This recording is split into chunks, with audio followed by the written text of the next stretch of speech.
ಭೀಮಾ ಕೋರೆಗಾಂವ್ ಯಾಕೆ ಆಚರಣೆ ಮಾಡ್ತಾರೆ? ಜನವರಿ 1 ಹೊಸ ವರ್ಷ ಅದ, ಅವತ್ತಿನ ದಿನನೇ ವಿಜಯ ದಿವಸ ಅಂತೇಳಿ ಭೀಮಾ ಕೋರೆಗಾಂವ್ನ ಆಚರಣೆ ಮಾಡ್ತಾರೆ. ಎದ್ರ ಸಲುವಾಗಿ ಆಚರಣೆ ಮಾಡ್ತಾರಂತ ಹೇಳ್ತೀನಿ ಕೇಳ್ರಿ. 1818 ಜನವರಿ 1ಕ್ಕೆ ಮಹಾರಾಷ್ಟ್ರದ ಪುಣೆ ಜಿಲ್ಲೆ ಒಳಗೆ ಒಂದು ಕೋರೆಗಾಂವ್ ಅಂತೇಳಿ ಒಂದು ಊರು ಇರ್ತದೆ. ಬ್ರಿಟಿಷ್ ಈಸ್ಟ್ ಇಂಡಿಯಾ ಕಂಪನಿ ಮತ್ತು ಪೇಶ್ವೆಗಳ ನಡ್ಬರ್ಕ ಒಂದು ಯುದ್ಧ ಆಗ್ತದೆ. ಅದು ಭೀಮಾ ತೀರದೊಳಗಿರಂಥ ಕೋರೆಗಾಂವನ ಊರೊಳಗೆ ಆಗ್ತದೆ. ಅದರಿಂದನೇ ಇದಕ್ಕೆ ಭೀಮಾ ಕೋರೆಗಾಂವ್ ಅಂತೇಳಿ ಹೆಸರು ಬಂದದ.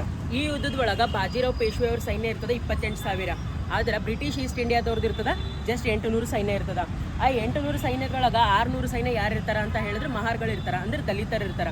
ಅವ್ರ ಶೌರ್ಯದಿಂದ ಅವ್ರ ಧೈರ್ಯದಿಂದನೇ ಏನಾಗ್ತದ ಅಂತ ಹೇಳಿದ್ರೆ ಅಷ್ಟು ದೊಡ್ಡ ಸೈನ್ಯ ಇದ್ರೂ ಕೂಡ ಬಾಜಿರಾವ್ ಪೇಶ್ವೆ ತಂಡದಿಂದ ಬ್ರಿಟಿಷ್ ಈಸ್ಟ್ ಇಂಡಿಯಾ ಕಂಪನಿ ಗೆಲುವಾಗ್ತದೆ. ಅದೇ ಸ್ಥಳದ ಒಳಗೆ ಒಂದು ವಿಜಯ ಸ್ತಂಭ ಅಂತೇಳಿ ಸ್ಥಾಪನೆ ಮಾಡಿ ಶೌರ್ಯ ದಿನ ಅಂತೇಳಿ ಜನವರಿ 1ಕ್ಕೆ ಆಚರಣೆ ಮಾಡಲಾಗ್ತದೆ. ಆ ಕೋರೆಗಾಂವ್ ಊರಿಗೆ 1927 ಒಳಗೆ ಡಾಕ್ಟರ್ BR ಅಂಬೇಡ್ಕರ್ ಅವರು ಹೋಗಿ ಭೇಟಿ ನೀಡಿ ಆ ವಿಜಯ ಸ್ತಂಭಕ್ಕೆ ನಮನ ಸಲ್ಲಿಸಿ ಬರ್ತಾರ.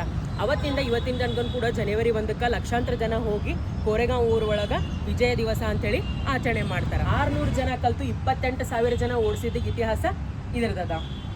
ಅವತ್ತಿನ ದಿನ ಒಂದು ಯುದ್ಧ ಗೆದ್ದಂಥ ದಿನ ಅಲ್ಲ, ಅವ್ರ ಶೌರ್ಯ ಧೈರ್ಯ ತೋರಿಸಿದಂಥ ಒಂದು ಮಹಾನ್ ದಿನ ಅದ. ಸಮಾನರಲ್ಲ ಅಂತ ಹೇಳಿದ ಜನರ ಎದುರ ಈ ಜಯಂತ್ ಮುಖಾಂತರ ಅವರು ಉತ್ತರ ಕೊಟ್ಟಂತ ಇತಿಹಾಸ ಈ ಭೀಮಾ ಕೋರೆಗಾಂವ್ದು ಅದ.